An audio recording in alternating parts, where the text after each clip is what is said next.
Se uma pessoa já foi chamada na Torá, hoje, um Cohen é mais comum, ele de repente chega, vai numa outra sinagoga, aí querem chamar ele. Pode ou não pode subir de novo? Na mesma reza. Eu diria, Shacharit. não na mesma reza. Se ele está em Shacharit, na outra, vamos dizer, começou atrasado o Shacharit. Talvez em Minha, ok, mas para Shacharit... Então, não tem problema nenhum. Ele pode subir e pode fazer as brachot de novo. Ele vai subir, mesmo na mesma reza, ele pode subir, Sim. sem problema nenhum. Regra número 1. Regra número 2. Num dia de jejum, nós temos alguns jejuns durante o ano que não são tão conhecidos assim. 10 de Tevet, 17 de Tammuz, Tanit Esther, Tisha B'Av, obviamente, Yom Kippur. Então, você não pode chamar na Torá alguém que não esteja jejuando.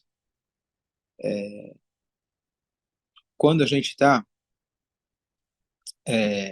fazendo uma leitura, especialmente para o jejum, então vou colocar o Yom Kippur de lado, não que não seja importante jejuar, mas a leitura que a gente está fazendo é única, específica para o jejum, então não tem sentido você chamar alguém que não está jejuando. Então, numa quarta-feira é um jejum. Mesmo sob ordens médicas. Sim, mesmo por motivo de ordens médicas. Então, se a pessoa, por exemplo, está sendo chamado na Torá numa quarta-feira, numa sexta-feira, num domingo, não tem Torá nesses dias. Então, você vai chamar alguém pelo jejum. Não tem sentido você chamar alguém que não está jejuando. Já se cai numa segunda-feira, numa quinta-feira, que de qualquer jeito já se tiraria a Torá, não se deve chamar, porque você está lendo aqui a leitura do jejum, mas se já chamou, você deixa a pessoa subir. Então, é uma halakha importante, e às vezes a gente tem que, de forma discreta, perguntar para a pessoa se ela está jejuando. E se por algum motivo você é uma pessoa que as pessoas pressupõem que você está jejuando, mas por algum motivo médico, por exemplo, você não está jejuando, então você tem que avisar, olha, não me chama. Eu não ia te chamar mesmo, né? Você não estava na minha, também não ia. Mas tudo bem, bom que você me avisou. Caso eu iria te chamar, eu não vou mais te chamar. Então é, fala. E se chamar? Então, Não falou nada e tal, chamou. se chamou, quando alguém não está jejuando, ele não deve subir a Torá. Não deve subir a Torá. Eu fiz isso aqui, né? Se já chamaram, então, mesmo assim. Então, se for segunda ou quinta, tudo bem. Então, a mesma coisa em relação ao Yom Kippur. Aqui ele não traz em relação ao Yom Kippur, mas se alguém, por um motivo médico, obviamente, não está jejuando no Yom Kippur, então ele deve avisar. Mas se chamaram ele, Yom Kippur é um dia de chamar na Torá, independente do jejum, é um dia de Torá. O Yom Kippur em si já obriga uma leitura na Torá, e a leitura que a gente faz no Yom Kippur não é alusiva ao jejum especificamente, é uma leitura alusiva ao dia do Yom Kippur. Então, também, se ela já foi chamada, não tem problema. E aqui tem uma situação muito peculiar, que é a seguinte: tem várias opiniões em relação a isso, mas uma pessoa que ele mora em Israel, ele vem passar o Pessah aqui no Brasil. O que acontece? Se ele mora em Israel é um dia de Yom Tov, é um Seder. O Pessah termina um dia antes, Sukkot termina um dia antes, e assim por diante. Então, o que acontece? Será que ele tem que fazer um dia igual do lugar onde ele veio? Ou ele faz 2 dias? Então, é uma questão de debate na Halakha. Uma regra que é unânime, que se você for fazer um dia a menos, não faça isso publicamente. Você não pode fazer uma afronta ao tzibur e falar, ô pessoal, estou indo de carro, vocês aí que moram aqui não podem, mas eu posso. Não, você não pode fazer essa afronta. Isso se aplica em qualquer tipo de costume que varia entre uma cidade e outra, entre um país e outro. Você não pode fazer uma afronta. Por exemplo, uma sinagoga onde não se coloca tefilim em Rola Moed. A maioria hoje não coloca tefilim. Mas você tem o costume de colocar em Rola Moed. Você não pode, naquela sinagoga, e fazer uma afronta a todos e dizer, pessoal, vocês estão errados. Hoje tem que colocar tefilim. Você não pode fazer isso publicamente. Então, isso é uma regra. Um dos critérios, e cada um deve questionar o seu rabino se isso acontecer, mas um dos critérios é se você vai com a sua família ou você está sozinho. Se a tua família está em Israel, ou seja, você tem mais elos ainda com Israel, mais motivo ainda para você fazer um só. Se você veio para cá com a família, com a esposa, filhos, etc., então pende mais para o lado de dizer, não, você veio para ficar. Então, cada um deve perguntar para o seu rabino. Tem várias leis em relação a isso, especialmente porque o cara vai dizer, bom, tá bom, então tudo bem, eu cumpro mais um dia. Mas talvez você não pode cumprir mais um dia. Porque você tem colocado filhinho. O último dia de Sukkot para nós, que é o Simchat Torah, talvez ele tenha que colocar o tefilim. Tá bom, não anda de carro, não acende a luz, mas o tefilim, talvez você tenha que colocar. As rezas, você vai fazer a reza de quê? De Yom Tov, as rezas do dia a dia. Então, temos aqui uma pessoa que já veio para cá algumas vezes, e ele vem na sinagoga, ele participa, ele escuta, mas ele não é chamado na Torá. Porque hoje a chamada na Torá é alusiva à festa. Para você hoje é uma quarta-feira. Para você hoje é uma sexta-feira. Então, você não deve chamar essa pessoa na Torá. Então, é uma situação bem peculiar. E aproveitando que a gente está agora na contagem do homem, uma situação que acontece independente de você ser de Israel ou não, que é a contagem do homem. O que acontece? A contagem do homem é uma contagem particular, diferente do Shabat. Hoje é Shabat. Eu cheguei no Brasil. Hoje à tarde é Shabat? Hoje à tarde é Shabat. Não, mas eu vim de Israel lá, ainda não começou o Shabat. Lamento, aqui é Shabat, você vai respeitar o Shabat aqui. E assim funciona com todas as festividades, com exceção de Shavuot. A Torá não dá uma data para Shavuot. Se a Torá dissesse Shavuot é no sexto dia de Sivan, chegou o sexto dia de Sivan, não independe de onde eu estiver, lá eu vou ter que respeitar. A Torá deu a data que é depois de você contar 49 dias, o 50º é Shavuot. O que acontece se uma pessoa atravessou a dateline, o, como se chama em português? O dia, cruzou a linha do tempo, cruzou a linha do tempo. Então ele foi para a Austrália pelo Pacífico, tá certo? Ou voltou da Austrália pelo Pacífico. Então a pessoa ele pode ter perdido, ele na verdade, se ele foi daqui para lá ele perde um dia, se ele vem de lá para cá ele ganha entre aspas um dia. Então o que acontece? Se ele vai da Austrália para cá, por exemplo, ele já está um dia para frente. Então, o dia 50 para ele, que é o Shavuot, é o nosso dia 49. Então, ele deve fazer o Shavuot dele um dia antes. Está todo mundo fazendo Melachá, trabalhando, e ele já começou Yom Tov um dia antes. E nesse caso, ele está apenas se abstendo. Ele não está fazendo uma afronta a ninguém. Então, isso publicamente, ele pode não fazer Melachá, não está fazendo nada de errado, não é uma afronta, ele está deixando de fazer. Mas ele deve cumprir o Yom Tov um dia antes. Ele começa o Yom Tov dele um dia antes. E assim é o contrário também.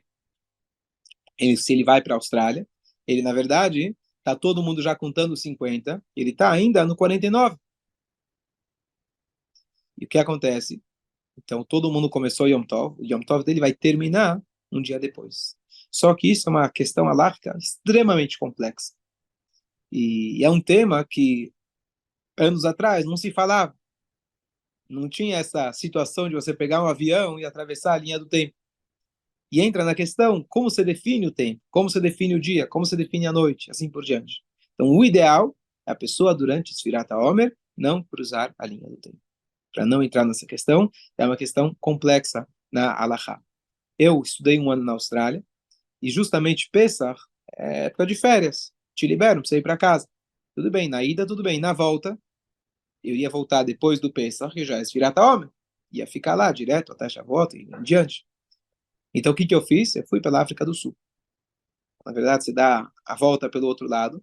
Mas apesar que eu tive dias mais curtos, mas eu tive oportunidade de contar direitinho. E assim eu alcancei. Cheguei lá. Fui indo, o dia foi menor, mas eu não perdi, não teve a quebra do tempo. E assim eu consegui, digamos, alcançar eles. E aí pude fazer o Shavuot sem problema nenhum. Então isso realmente acontece. Quem mora na Austrália precisa, às vezes, para dar uma volta no mundo. Meu sogro, que mora na Austrália, quando já teve questão, um casamento, alguma coisa assim, ele literalmente deu volta no mundo para não cruzar a linha do tempo, para não ter essa questão da halakha. Então, aqui voltando, a nossa halakha de chamar na Torá, se para a pessoa não é Yom Tov, porque para ele já acabou o Shavuot, você não deve chamar ele na Torá. Mas aí ele perde a leitura da Torá no dia do... Aí, como ele está sozinho, então, como ele está sozinho, ele está num problema. Como que ele vai ouvir os 10 mandamentos sem minyan, por exemplo? Então, ouvir os 10 mandamentos não é uma lei bíblica, é importantíssimo, mas não é uma lei bíblica. Então, tudo bem, ele respeita o Yom Tov e não vai ter a leitura da Torá. Ele vai escutar talvez no dia seguinte. Para ele já foi, mas pelo menos ele escuta no dia seguinte. E em Israel, você tem minyanim especiais, que é para o pessoal que veio de fora e tem que fazer 2 dias. E aí, se está em Israel, você consegue 10 pessoas, e aí você vai conseguir fazer o minyan de acordo para ler, fazer a leitura da Torá de acordo. Mas, qualquer outro lugar, é difícil você conseguir ter as 10 pessoas que estão na mesma situação, que é Yom Tov já, ou que já não é Yom Tov, assim por diante. É...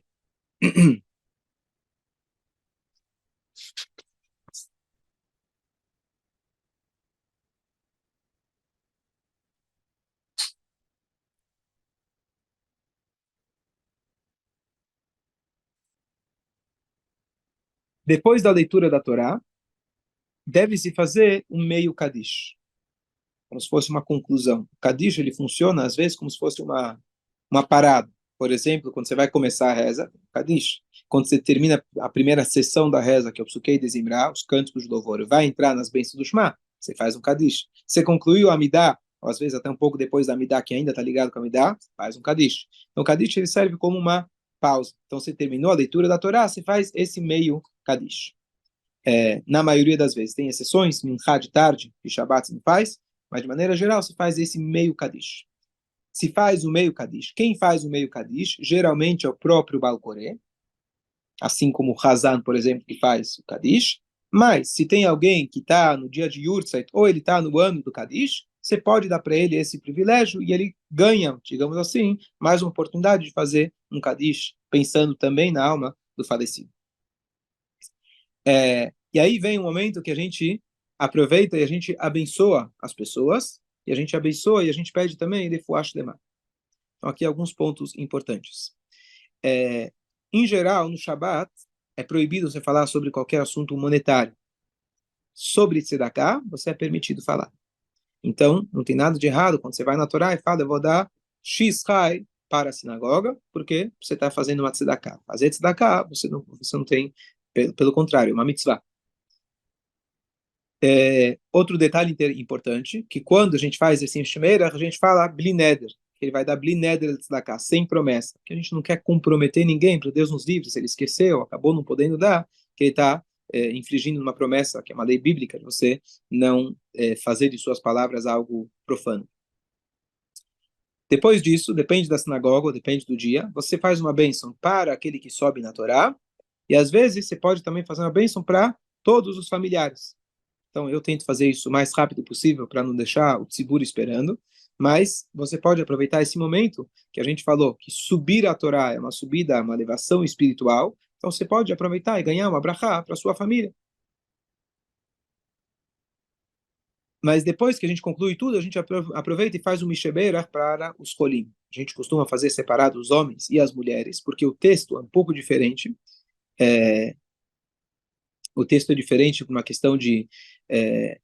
quando a gente fala dos homens, a gente enumera os números de órgãos. E a mulher, a gente fala de uma maneira mais genérica. Maneira mais, digamos, recatada de se dizer. E dessa maneira a gente abençoa os doentes. Só que, lembrar que se a pessoa tossiu, não é motivo para fazer Misheberach. Misheberach, conforme muitas opiniões, é quando a pessoa realmente está em risco de vida. Ou pelo menos... ou pelo menos...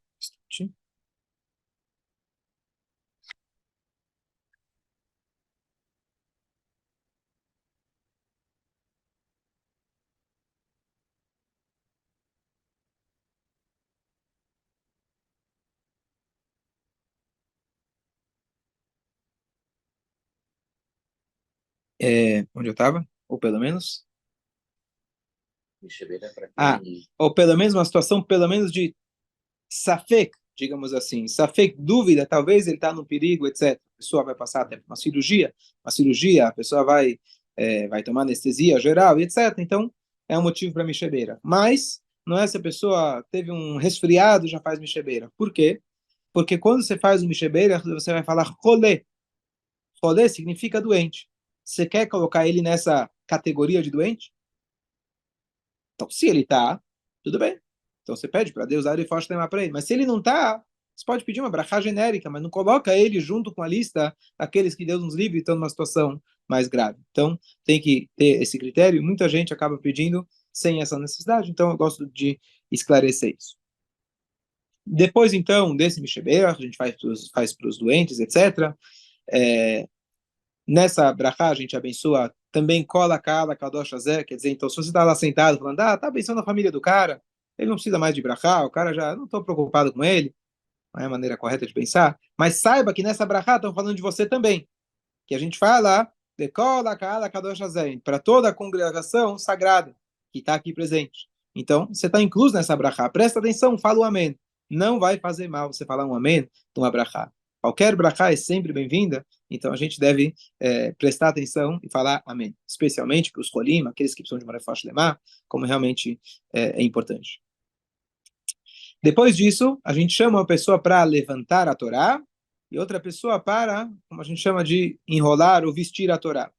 Então, a pessoa que ela vai levantar a Torá, então qual é a maneira correta? Então, os livros de Torá mais antigos, o Sefer Torá mais antigo, eles eram feitos com um pergaminho mais grosso. Por algum motivo, faziam questão de escrever um pergaminho mais largo, e a própria madeira da Torá também era uma madeira maciça, pesada. Então, o Sefer Torá mais antigo, realmente, se precisa chamar alguém que é halterofilista para conseguir levantar. Porque senão, ele dá ataque de coração, pelo menos em mim. Quando eu vejo o cara tremendo lá com a Torá, ele não consegue levantar. E a Torá, ainda por cima, ela é alta, então você não tem alguém que consiga segurar por cima e dar o apoio para ele. Então, você tem que tomar cuidado e saber quem você vai escolher para levantar a Torá. As Torot mais modernas, mais atuais, não digo moderna, mas a Torá é a mesma, né? Mas os pergaminhos que se usa, o tamanho que se usa, etc., o próprio Etz Haim, eles são mais leves, então fica mais fácil para as pessoas levantarem. Qual é a maneira correta de se levantar? Então eu vou primeiro falar a questão da Halachá, depois as dicas técnicas para que a pessoa saiba carregar e levantar a Torá sem riscos. Então, a pessoa ela deve abrir a Torá, se costuma até tocar na Torá, assim como a pessoa antes de subir na Torá, não diretamente, mas com o talit ou com uma manta, ele toca na Torá em qualquer lugar e dá um beijo. Na Torá ela é dividida por yeriot, que são pedaços, na verdade, cada um deles é uma pele de um animal. E entre essas yeriot, esses pedaços do pergaminho, você tem uma costura. Essa costura deve ficar no meio. Quando você abre, o ideal é você abrir pelo menos 3 colunas. Não precisa abrir de Bereshit até Vezot Abrahá. Tem a turma que gosta de mostrar que ele realmente é autorafilista. Então ele levanta a Torá e quer mostrar para todo mundo como que acontece. Isso é um desprezo para a Torá. Porque você não está aqui para se mostrar, você está aqui para mostrar para as pessoas. Quer abrir 3, quer abrir 5, mas não precisa abrir. E às vezes até o contrário, que na hora que você vai fechar e vai enrolar, aquele pergaminho ele cai para baixo, e aí você não consegue enrolar direito. Então não é bonito para a Torá fazer essa... não é momento de se exibir. Demonstração. Lembra cada história? Uma vez chamaram um cara para levantar a Torá, e ele não era muito forte, não estava muito em forma. E aí levantou a Torá, mas Baruch Hashem não caiu no chão, mas não foi um negócio legal, não foi agradável. Precisou de ajuda, estava tremendo. Bom, ele saiu de lá, ele falou, bom, eu tomei uma decisão, eu preciso fazer academia. Foi lá todo dia, por 3 meses, academia, fazendo músculo, não sei o quê.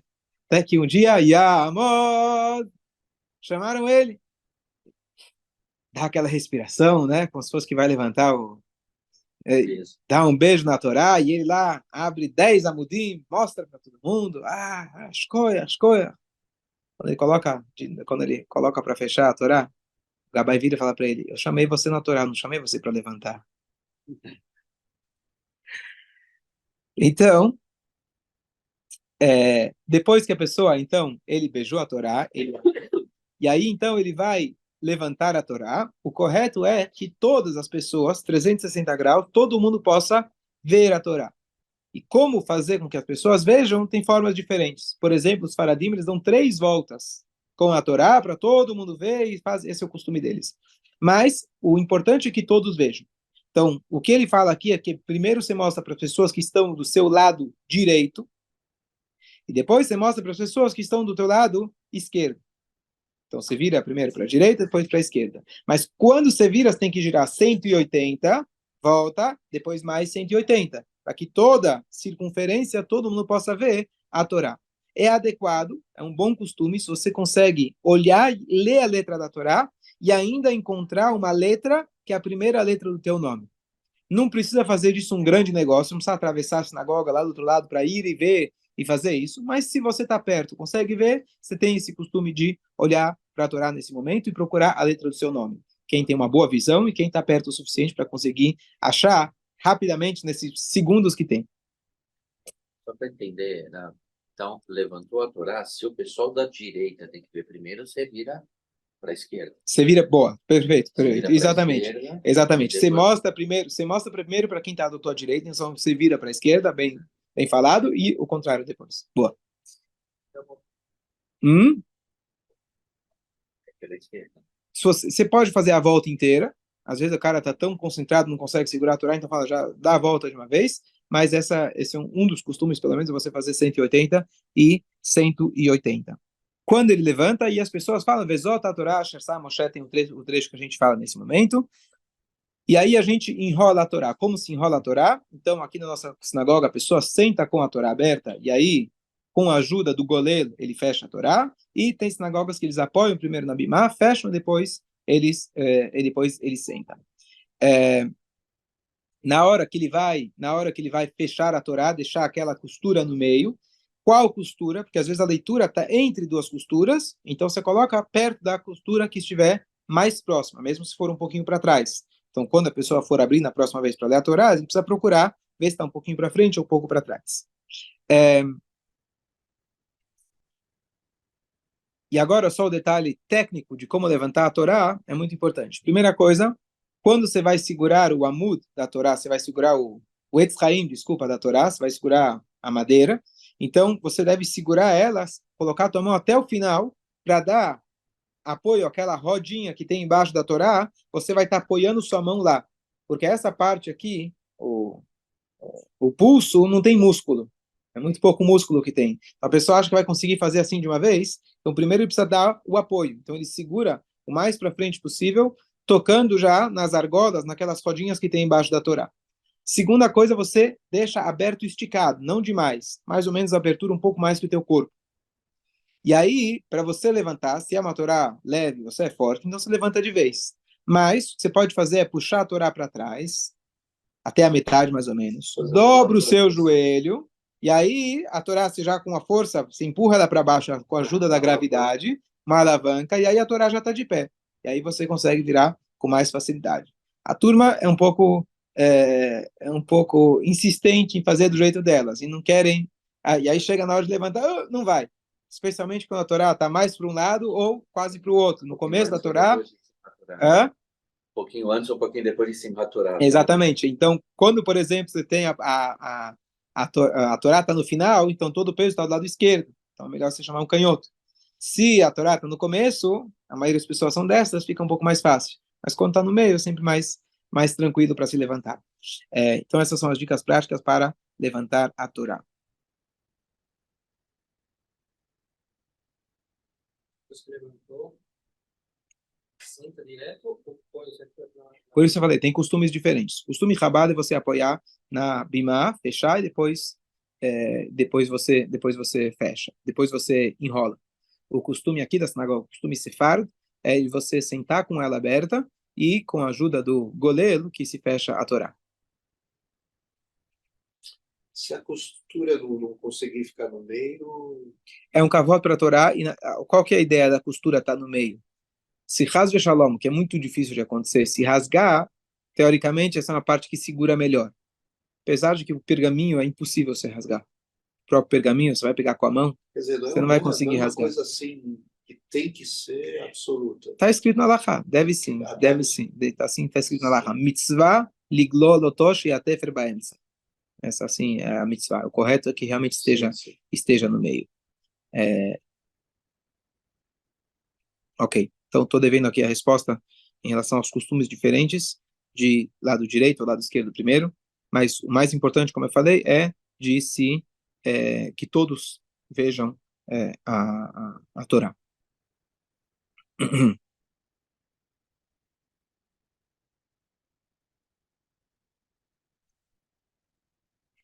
Depois se faz aquele pedido por Eretz Israel.